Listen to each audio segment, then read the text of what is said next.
Well, good morning, everyone. As John said, my name is Michael Trapani. I'm excited to be here. And I thought, since this was a breakfast presentation, that you would all be eating breakfast. And I would have introduced myself as the most annoying part of your breakfast. But since you're not, I'm just the most annoying part of your morning in general. So, Michael Trapani, I'm the head of product marketing at ActionIQ. I do feel like a professor at this podium, so I'll try not to be too professorial. But ActionIQ is a customer experience platform that was built on the foundations of an enterprise-grade customer data platform. So we talked a lot about first-party data this week as it relates to third-party data and how some of those strategies are changing for advertisers and customer acquisition goals. So we're going to talk a little bit about that using an example, one of our clients, Bloomberg. So we'll keep the focus definitely on them. Here's what I have planned. We're going to talk a little bit about the trends that Bloomberg saw, some of what they wanted to change in their acquisition strategy. Then we're going to talk about some of the challenges that they encountered, some of the solutions that they actually implemented, and then how they measured results, which are pretty exciting. So let's start with the trends and the changes. I'm not going to spend a ton of time because we know what they are, right? Third-party cookies going away, and with that, a lot of the technology that were built on the foundations of third-party cookies are in question, right? DMPs being probably the most significant ones there. There's more control from the walled gardens, we all know that. And the privacy laws and regulations are changing, by the state that you're in, by the continent that you're on. So these are all things that challenge any advertiser, any brand, but in particular, someone who is a media company that is pivoting towards a paid subscription model like Bloomberg was. So with all of that, their CEO gave them a challenge, which is we need to invest in understanding all of our customers across every platform that we operate. So it's super hard to do all of this now, but now you have to, right? So it's a pretty interesting challenge. And so when the team got together at Bloomberg, they decided to really take three main categories of their solution.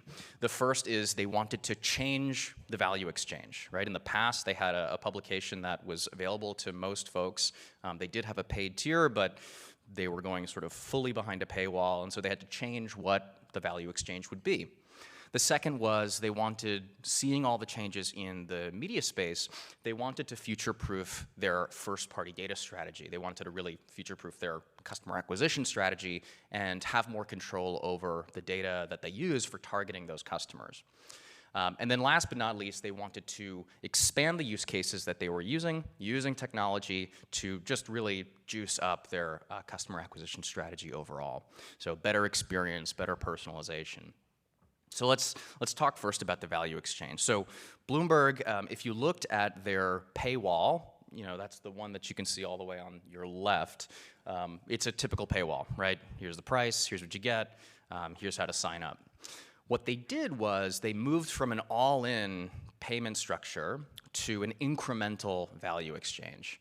And Bloomberg, if you don't know, they have all of these great categories of news that they report, but they also have newsletters. And they decided to use these newsletters as an integral part of getting new paid subscription customers. And so someone can go to any one of these newsletters. They're 100% free. You can select the topics that you're interested in, so self-selection, and that got more information about that user as they were visiting their site. You sort of know what their interests are, what types of stories and ads to target them on.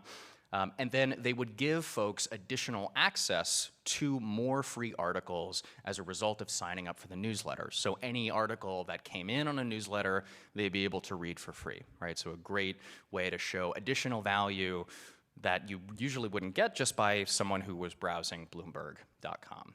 And then they attracted folks into their paid model. Once you got onto one of those articles that you clicked in from an email, at the bottom and sort of through interstitials around the site, throughout the article, you got a special offer just for newsletter subscribers, and they made it really easy to upsell if you wanted to do, say, a full year versus a 6-month, which was just a great offer to show in an ad. So it was a really good value exchange. They moved from that all in to more of an incremental value exchange. And they believed that this was going to be a good source of information for them to use for collecting first-party data. Now, as far as deploying that, sort of using that and activating that across their customer experience, they partnered with ActionIQ. As I said, we're sort of built on this heritage of customer data platforms, or CDPs. We work a lot with enterprise clients, but we've definitely expanded beyond that, right? So we do all of the things that you'd want to not just store, manage, and slice up that data to make really complex audiences, but also activate them through customer journeys, real-time experiences, identity, sort of understanding folks that visit your site, and even integrating those with third-party and second-party data too. So what this allowed Bloomberg to do once they deployed with ActionIQ was use some new use cases. So they're able to do better prospecting on their site, again, without the use of third-party cookies, personalization and retargeting. They personalized each page that folks visited as they came in to their site from especially those newsletter articles. And then they were actually able to do a really robust suppression model that, and I'll talk a little bit about how that worked, through their campaigns using their first-party data. And then about the walled gardens, they actually used a really interesting approach. They were very deep on onboarding costs, so they had a lot. They worked with an onboarding vendor and an identity spine, and they wanted to eliminate a lot of those costs because they're expensive. And so they implemented, one of the capabilities of ActionIQ to their site. They were able to identify anonymous users, send that over to the walled gardens, and have the walled garden, like Facebook or Google, know who that is and retarget them immediately or suppress them if they're already a customer. So how'd they do? Well, I said I was going to keep this short and sweet, and I will say that I'm from the email marketing world, so I'm not used to numbers like this. This was kind of crazy, so forgive my kind of shock. They reduced their customer acquisition costs by 76%, so that was huge. They were able to grow faster. They improved their match rates by 500%, and they grew their audience as well. And they improved the conversions that are coming in from social, folks that actually subscribe, by almost 60%. And this was insane, a 2,000% return on investment. So just a really, really good example of how someone like Bloomberg can, in the midst of change, in the midst of a lot of things going on, to actually improve and grow their customer acquisition, grow their customers as they come on board, while spending actually less than they were in that third-party cookie world. So they joined a sort of growing list of customers, publishers, retailers that are transitioning, sort of making this major change in their strategies to leveraging first-party data and doing that really effectively. So if I were to say, a couple of takeaways, a huge thing here is sort of think about the change that's happening, but really think about how this change can actually be very good. It can actually improve the experience for your customers. It can actually end up being a lot less expensive than the ways that we've traditionally done things.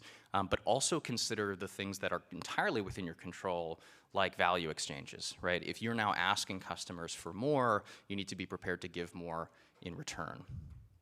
And that's it. Have a great day.